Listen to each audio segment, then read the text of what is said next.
Today, we have the privilege to be talking about one of the greatest Africans, one of the greatest African people, your history teacher, for God to teach you and talk about. Today, we are looking at a pretty woman whose photograph you see here, a civil rights activist and a writer, Alice Allison Dunnigan. Alice Allison Dunnigan. Alice is spelled A-L-I-C-E. Allison is A-L-L-I-S-O-N. Dunnigan is D-U-N-N-I-G-A-N.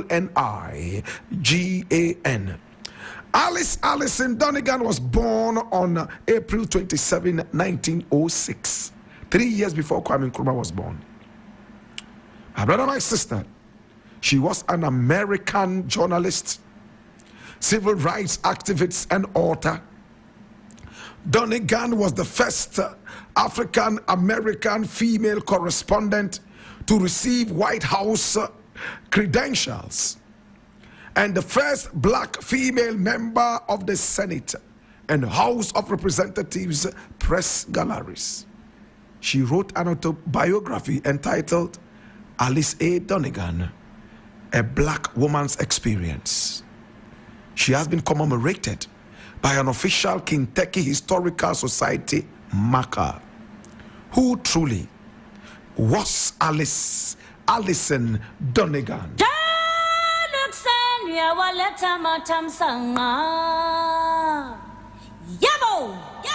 Our heroine for today is the beautiful woman whose photograph you see here. Alice Dunnigan was born on the 27th of April 1906, as we were told, near Russellville in Kentucky. To Willie and Lena Pittman Allison, Dunnigan was of black, Native American, and white descent, with connections to both slave and slave-owning families. Oh my God. She obviously was a product of slavery, a product of slaves and slave owners. She tasted both sides of the action.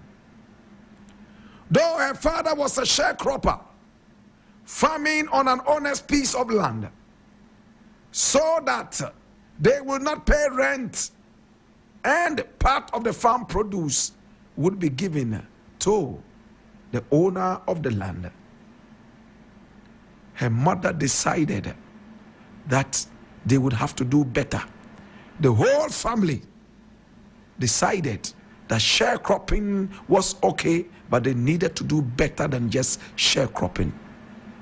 My brother, my sister, her mother took on to laundry for a living. My brother, my sister, and because of that, the family was able to earn more than just sharecroppers, salaries and earnings. They lived quite okay, taking care of the family, and the whole Dunnigan family had a lot of respect from other sharecroppers and even more. My brother, my sister, she had a brother by name Russell, and they were raised in a strict household with an emphasis on and an expectation for a strong work ethic. Her father was so hardworking. Yes, he was a sharecropper. So many other sharecroppers were okay with whatever job they were doing.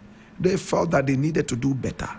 They took on other jobs and they lived better. My brother, my sister, our heroine for today, Alice Allison Dunnigan, started school very early, at the age of 4.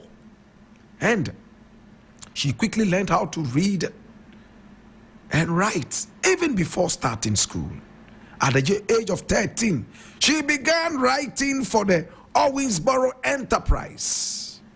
Her dream was to experience the world through the life of a newspaper reporter. She wanted to be a newspaper reporter, a journalist. And here you see in the statue and the photograph, this wonderful woman holding a newspaper. That was all she wanted to do. Alice graduated from Knob City High School And upon completion of school, she taught Kentucky history in the Todd County. Todd is T-O-D-D County. In the school system there, she taught. She trained as a teacher. Then, while she was teaching American history, she realized that a class that was full of black people did not even know African American history. Therefore, she decided to educate herself in African American history, which took her into way beyond African American to African history. Hey, my brother, my sister, she collected so many old manuscripts. She listened to a lot of sharecroppers who had a lot of stories to tell. And when she mastered the history that she wanted, she started to teach her own class. In fact, she even published manuscripts in her days concerning African American history. She was a woman of books. She wrote the fascinating story of black Kentuckians, their heritage and tradition. Oh, in fact, she worked so hard. In no time, she was being promoted from one point to the other. In 1947, she was a member of the Senate and House of Representatives press galleries. And the following year, 1948, she became a White House correspondent. In 1961, she was named education consultant to the President's Committee on Equal Employment Opportunities. Oh my God, have mercy.